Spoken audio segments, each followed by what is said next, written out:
What's up, guys? It's Meg. It's a little while later and I wasn't going to do another video, but I know that a couple of you have asked me already what my thoughts are on the Inmates previews we saw after The Walking Dead last night. So I thought that I would just give a real quick review on it. I'm sorry, I'm not feeling that well. But there were 3 different promos that we got, so it's really exciting. I'll just go through them real fast. One of the promos that we got, which I believe is the one that they played on TV after the episode, and it was a longer one. It showed a little bit of everyone.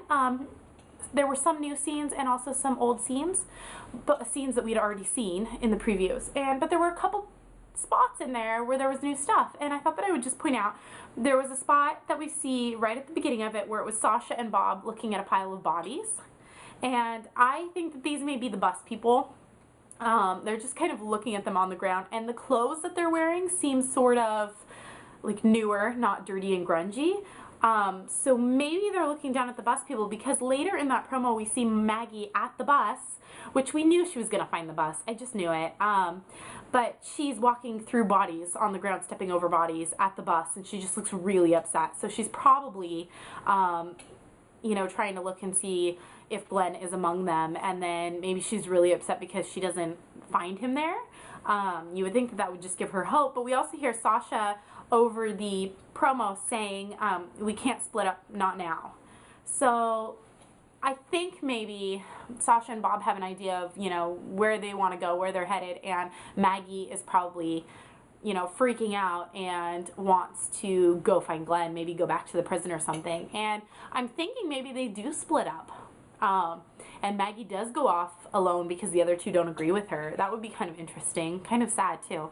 And then we see Glenn yelling. He wakes up on that same place, you know, where we think that it might be at the prison. He wakes up and he's screaming for Maggie. So either he's disorientated or he went back to a place where he thinks Maggie is, like the prison. It kind of just confirms to me that he did go back to the prison. I'm thinking that he jumped off the bus when it started to drive away, and he ran back to the prison, and in his weakness and all the craziness that's going on, he ends up passing out, and that's where he wakes up. And so he wakes up remembering that he was looking for Maggie and is screaming her name.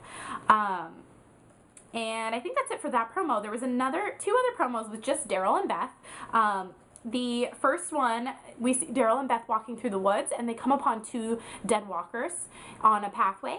And Beth talks about maybe the people survived and went on ahead and fought off the walkers, and Daryl says no, there's at least 12 walkers that walked through here.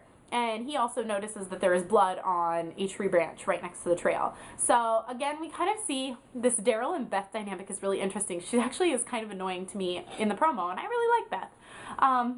But she sounds whiny, and she's trying to be really positive, and I think it's because Daryl is being so negative.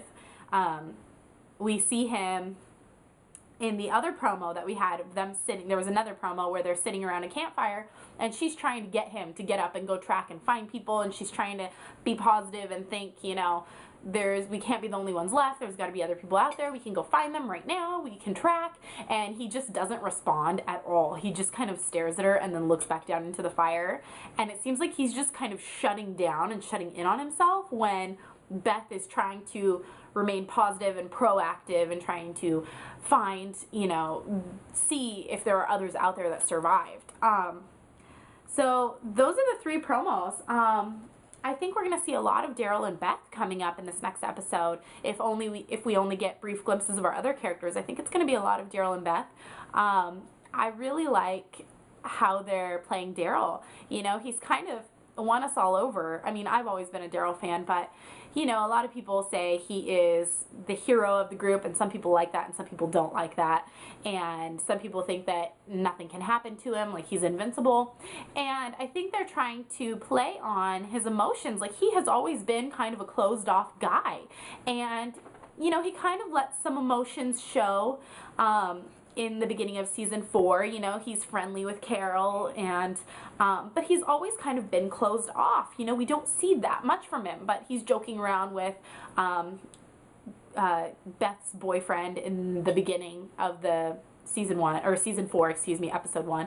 And so we start to see him opening up a little bit, and I think that everything that's happened at the prison. Maybe he thinks everyone's dead too.